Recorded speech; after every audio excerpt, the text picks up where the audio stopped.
పవన్ కళ్యాణ్ గారు లాంటి సభ్యత పద్ధతి ఉన్న మనిషి దగ్గర ఎలక్షన్ చేసినందుకు గర్వంగా ఉన్నాం. ఆయన దగ్గర నుంచి కానీ 2009 జనసేన పార్టీ దగ్గర నుంచి కానీ మాకు ఏ విధమైన ఇబ్బందులు లేవు. మేము ఎప్పుడు కూడా కలిసికట్టుగా ఒకే కుటుంబంలాగా మొన్న ఎలక్షన్ చేసాం, అటు పనిచేసుకున్నాం. ఏదైతే తెలుగుదేశం పార్టీ నుంచి 5 నెలలు 6 నెలల ముందు వెళ్ళిన 20-25 మంది జనం ఉన్నారో వారిని స్థానిక ఎంపీ వైసీపీ పార్టీ అని చెప్పి పార్టీలో జాయిన్ చేసుకుని ఉండడం జరిగింది. వాళ్ళే ఈ దాడి చేశారు మణిపూర్లో.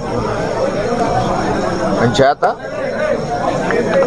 చాలా అవుతుంటాయి, మేము ఫేస్ చేయగలం. మాకు చేతగా కాదు, చేతగాని దద్దంలో కాదు. మేము ఈ దాడి ప్రత్యక్షంగా పోలీసులు ఉన్న చోట జరిగింది, పోలీసులు ఉన్నప్పుడు జరిగింది. మేము ఒక ఆయన్ని సర్పంచ్ గారిని కలవడానికి వెళ్ళాం. ఎలక్షన్లో రకరకాలుగా చేశాం. మేము పబ్లిక్గా చేసిన వాళ్ళు ఉన్నారు, చాటుని చేసిన వాళ్ళు ఉన్నారు, వెనకుండి మాకు హెల్ప్ చేసిన వాళ్ళు ఉన్నారు. ఇవన్నీ మేము చెప్పం కదా, ఊరందరికీ చెప్పాలని పని నాకు లేదు కదా. నాకు ఆయన బాధ్యత చెప్పారు ఎలక్షన్, ఆ బాధ్యత నేను నెరవేర్చాను. అంచేత వాళ్ళు దాడి చేశారు, చాలా దారుణంగా దాడి చేశారు. అందులో మా కారులో మండల పార్టీ ప్రెసిడెంట్ గారు ఉన్నారు, ఎక్స్ జెడ్పీటీసీ ప్రసాద్ గారు ఉన్నారు, ఇంకో ఎక్స్ జెడ్పీటీసీ బర్లప్పారావు ఉన్నారు, ఇంకో ఆయన ఎక్స్ ప్రెసిడెంట్ నాగు ఉన్నారు, ఇంకో ఆయన పార్టీ ప్రెసిడెంట్ శివ ఉన్నాడు. ఎంతమంది ఉండగా సడన్గా సీసాలు, ఇటుక బెడ్లు, ఇది మండలంలో ఒక ప్రాక్టీస్ అయిపోయింది. ఇది వరకు సాయి ధర్మతేజ్ గారి మీద కూడా ఇదే దాడి చేశారు. ఆ దాడి చేసినప్పుడు సరైన చర్యలు పోలీస్ యంత్రాంగం తీసుకోలేదు. ఆఖరికి వాళ్ళు వెళ్ళిపోయాక దాడి జరిగిందన్నారు తప్పితే, వాళ్ళు ఉండగా దాడి జరిగి దెబ్బలు తగిలితే వాళ్ళు వెళ్ళిపోయాక దాడి జరిగిందన్నారు. సరే, ఇదంతా కాంట్రవర్సీ ఎందుకని మేము మాట్లాడుకుంటున్నాం. ఇది నన్ను చంపడానికి కుట్ర జరిగింది. అంటే నాకు కూడా కార్యకర్తలు, ఊళ్ళో కార్యకర్తలు కూడా 150 మంది కూడా ఉన్నారు కాబట్టి ఇవన్నీ సీసం బెంకులు, ఒళ్ళంతా కారులో ఇటుక బెడ్లు, 2-3 గాయాలు, ఇవన్నీ జరిగినాయి. సరే, చూద్దాం ఏమవుతాం. ఇవన్నీ ఇటువంటి పిరికి బంద చర్యలకు భయపడేది ఏముండదు. వర్మ ఎప్పుడు కూడా 22 ఏళ్ళ నుంచి ఉన్నాడు, ఎప్పుడు కూడా ఇటువంటి వ్యవహారం జరగలేదు. ఈ సంస్కృతి పిఠాపురంలో ఇప్పుడే వచ్చింది. ఇప్పటి వరకు పిఠాపురంలో ఇటువంటి సంస్కృతి లేదు. చట్టం ఉంది కదా.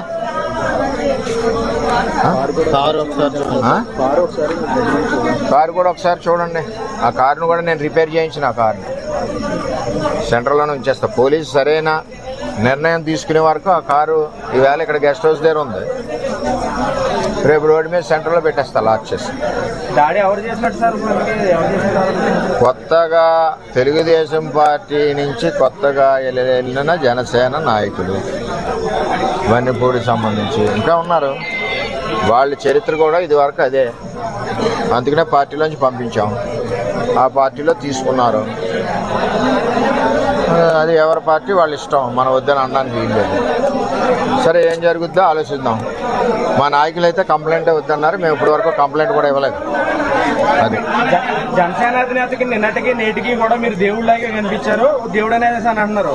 ఇప్పుడు జనసైనికులు కానీ నాయకులు కానీ విధమైన చర్యలపై తమరు ఏ విధమైన జనసేన నాయకుడికి కానీ 2009 జనసేన తమ్ముళ్ళకి కానీ మాకు కానీ ఏ విధమైన ఇబ్బందులు గొడవలు లేవు. అంతా కుటుంబంలాగా ఉన్నాం.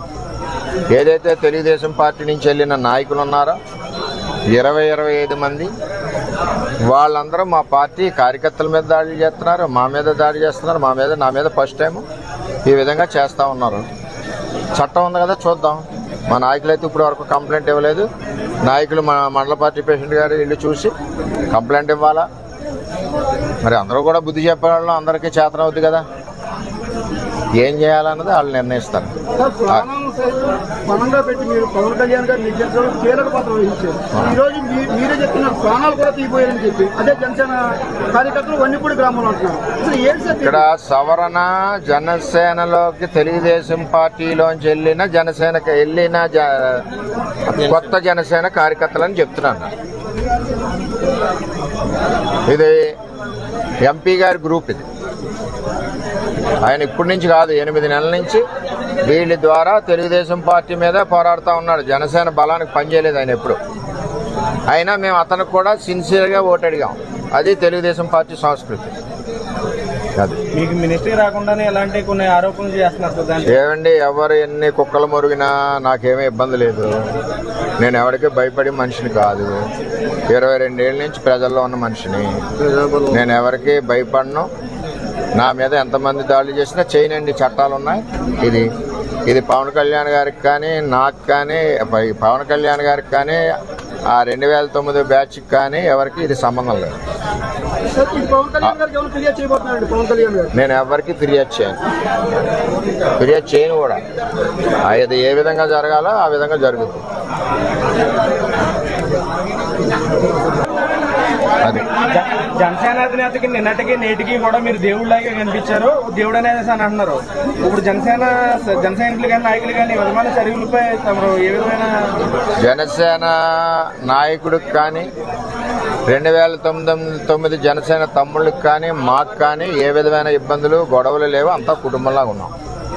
ఏదైతే తెలుగుదేశం పార్టీ నుంచి వెళ్ళిన నాయకులు ఉన్నారో 25 మంది, వాళ్ళందరూ మా పార్టీ కార్యకర్తల మీద దాడి చేస్తున్నారు, మా మీద దాడి చేస్తున్నారు. నా మీద ఫస్ట్ టైం ఈ విధంగా చేస్తూ ఉన్నారు. చట్టం ఉంది కదా, చూద్దాం. మా నాయకులు అయితే ఇప్పుడు వరకు కంప్లైంట్ ఇవ్వలేదు. నాయకులు మా మండల పార్టీ ప్రెసిడెంట్ గారు ఇల్లు చూసి కంప్లైంట్ ఇవ్వాలా. మరి అందరూ కూడా బుద్ధి చెప్పేవాళ్ళం, అందరికీ చేతన అవుద్ది కదా. ఏం చేయాలన్నది వాళ్ళు నిర్ణయిస్తారు. సార్, ప్రాణాలను సైతం పణంగా పెట్టి మీరు పవన్ కళ్యాణ్ గారు నిర్దేశించడం కీలక పాత్ర వహించారు. ఈ రోజు మీరే చెప్తున్నారు ప్రాణాలు కూడా తీయబోయారని చెప్పి అదే జనసేన కార్యకర్తలు వన్నిపూడి గ్రామంలో అంటున్నారు. అసలు ఏంటి సార్ ఇక్కడ సవరణ జనసేనలోకి తెలుగుదేశం పార్టీలోంచి వెళ్ళిన కొత్త జనసేన కార్యకర్తలని చెప్తున్నాను. ఇది ఎంపీ గారి గ్రూప్. ఇది ఆయన ఇప్పటి నుంచి కాదు, 8 నెలల నుంచి వీళ్ళ ద్వారా తెలుగుదేశం పార్టీ మీద పోరాడుతూ ఉన్నాడు. జనసేన బలానికి పనిచేయలేదు ఆయన ఎప్పుడు. అయినా మేము అతనికి కూడా సిన్సియర్గా ఓటు అడిగాం. అది తెలుగుదేశం పార్టీ సంస్కృతి. అది మీకు మినిస్ట్రీ రాకుండానే ఎలాంటి కొన్ని ఆరోపణలు చేస్తున్నారు. ఏమండి, ఎవరు ఎన్ని కుక్కలు మురిగినా నాకేమీ ఇబ్బంది లేదు. నేను ఎవరికి భయపడే మనిషిని కాదు. 22 ఏళ్ళ నుంచి ప్రజల్లో ఉన్న మనిషిని. నేను ఎవరికి భయపడను. నా మీద ఎంతమంది దాడులు చేసినా చేయనండి, చట్టాలు ఉన్నాయి. ఇది పవన్ కళ్యాణ్ గారికి కానీ, నాకు కానీ, పవన్ కళ్యాణ్ గారికి కానీ, ఆ 2009 బ్యాచ్కి కానీ ఎవరికి ఇది సంబంధం లేదు. నేను ఎవరికి ఫిర్యాదు చేయను కూడా. అది ఏ విధంగా జరగాలో ఆ విధంగా జరుగుతుంది. ఓకే.